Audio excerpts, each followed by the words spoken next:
Okay, hello everyone, and welcome back to World of Tanks Blitz, and today we will be doing a garage review of this thing, the Chimera, a Tier 8 medium tank, a Tier 8 British medium tank, premium tank, and I think it's a very good tank. Let me just say, I think it is a very nice medium. So yeah, let's go over it, shall we? Starting off 1400 HP, there it is, which is decent for a medium tank compared to something like a Panther 2, which has got 1537. Take off the improved assembly, goes down to about 1400 again. T-34-3, which has got 1378. Take off that, goes down to about 1200. Got the Defender Mark 1, which has got 1537 again. Take it down 1400. Yeah, it's sort of very much in line with other medium tanks. The M4 has got 1484 again. Take that off, you've got about 1400 HP slash 1350-ish. So yeah, it's got a decent HP pool in comparison to the rest of the mediums at this tier. And the armour as well is very good as well. 203 at the front of the turret, 76 side and rear. Hull 114 at the front, 76 at the side, 50 at the rear. And whilst it is 114 at the front, it is sloped as well. That's a very, very nice angle. Look at that. That is very nice angling. As well as the side here as well. It makes the front of this thing very difficult to penetrate. Think Super Pershing. Where is it? There you go. Think Super Pershing, but without the top, the easily penetratable top part of the turret. Think that.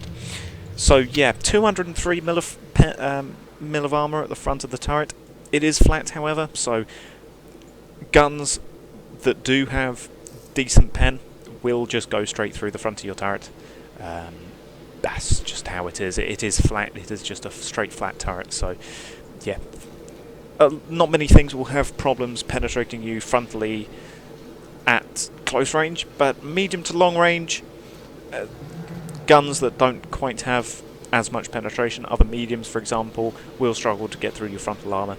And as well, at the front, sloped, you know, even at sort of this angle, shells will easily bounce off the front of your tank very, very easily indeed. The armour from the front is very, very good for a medium tank.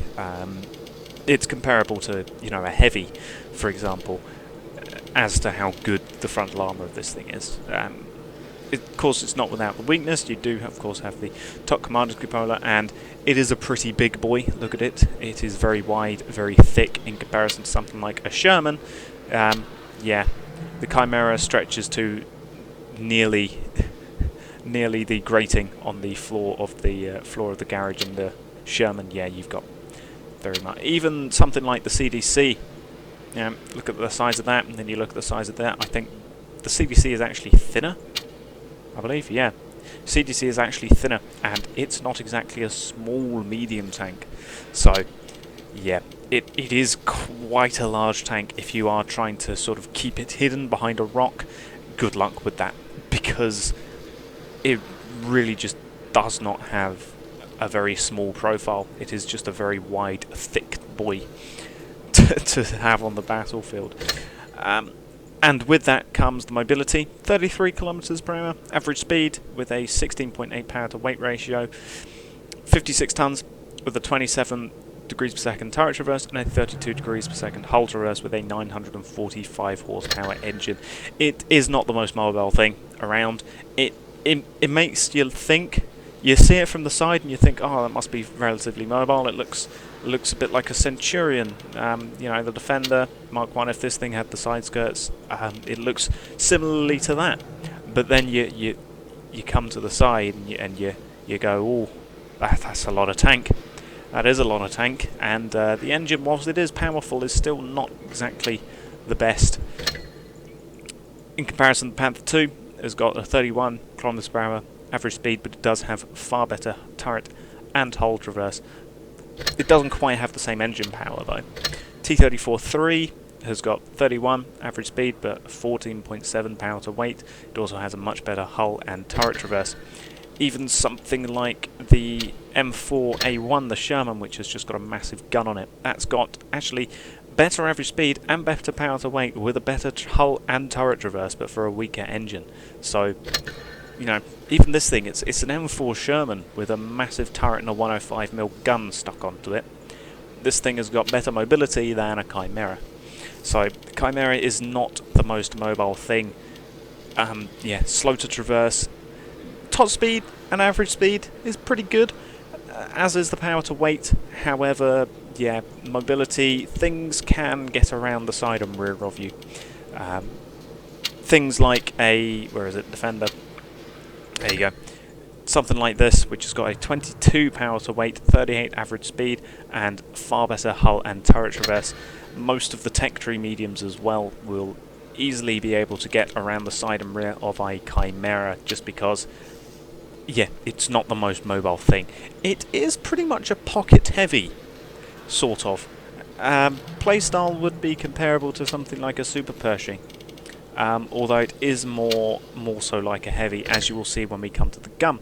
So the gun is a 5-inch gun. I thought it was a 4.5 inch, but it's not. It's actually a full-on 5-inch 5-inch gun, which is pretty big.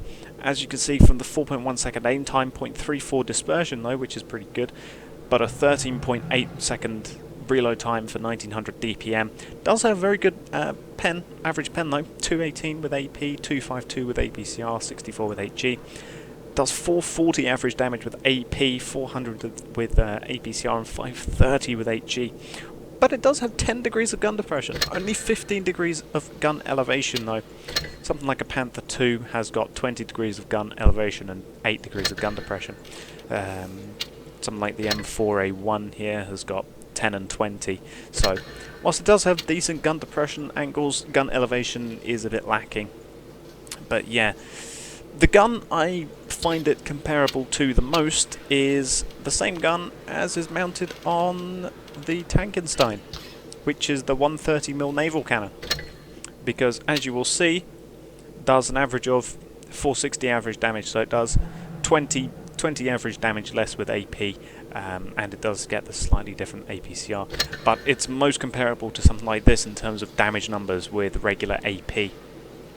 Because yeah, 440, 460, it only loses out on 20 lower damage.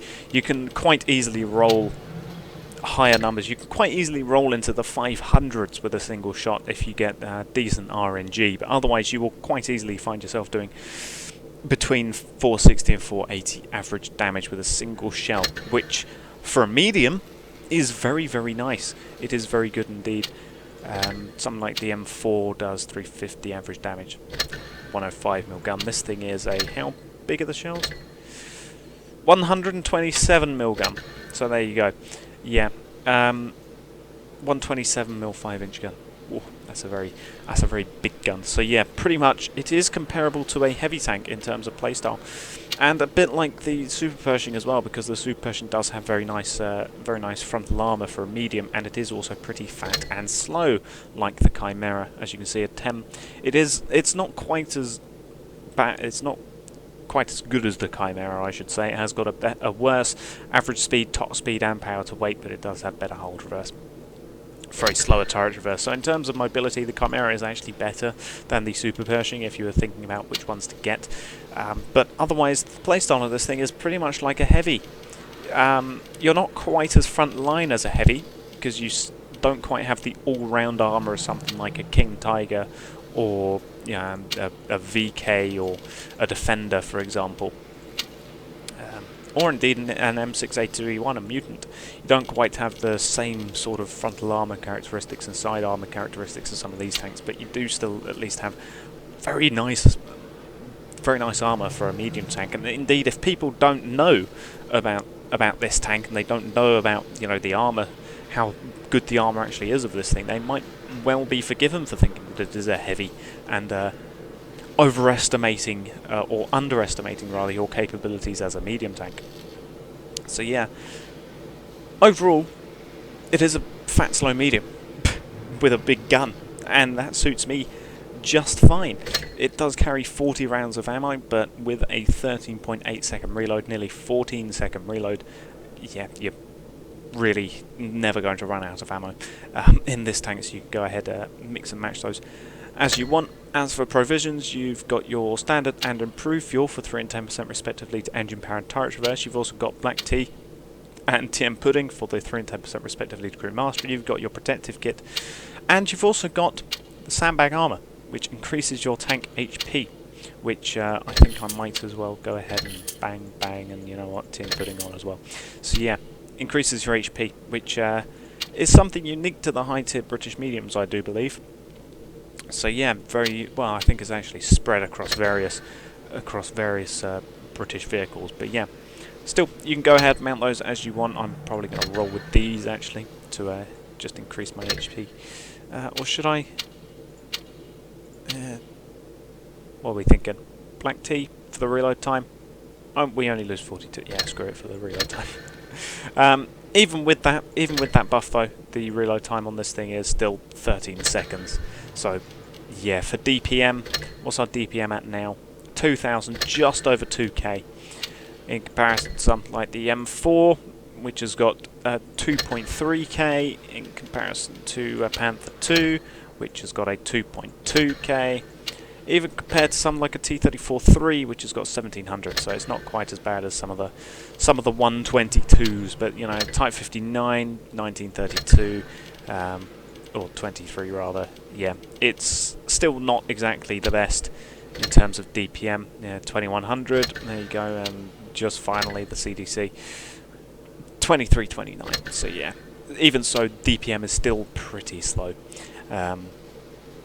but you can get it down with all this various stuff still. As for equipment, again, DPM, gun rammer, you're going to want the gun rammer. Don't really need calibrated shells. You do have very good penetration for a medium tank. Yeah, the gun overall is pretty decent. Improved modules for the extra track durability. You're probably not going to ram stuff in this thing, but even so, improved modules for the extra track durability is what you're going to want. Coated optics, you are not a sniper tank.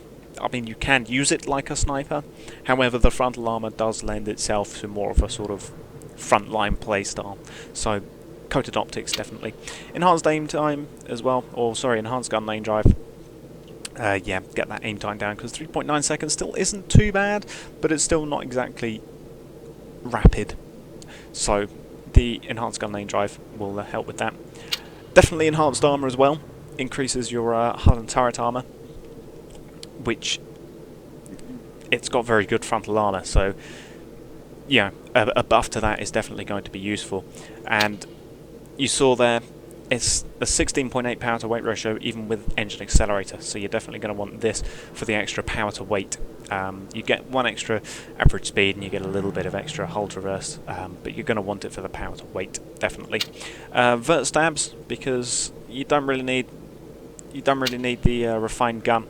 As you can see, it goes down to 0.29 if you go with refined gun, and you really just don't need it. 0.32/0.33 is very, very accurate for a gun, so you might as well just go with vert stabs for the extra accuracy during turret traverse.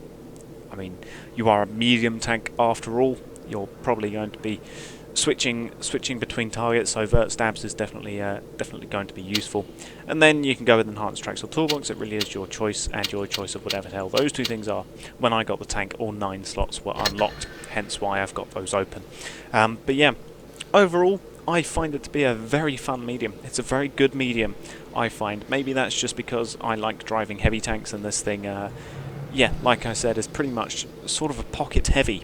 And it's overall just a very fun tank to drive. Yeah, just in general, it's a good medium tank. It's not an all-rounder. It's definitely specialised in terms of, you know, gun and armour, giving way to terrible mobility. But even so, it is still a very fun tank, especially with that alpha damage. Just generally getting big alpha damage, getting big numbers is always fun. So yeah, the Chimera. I'll thank you all for watching, and goodbye.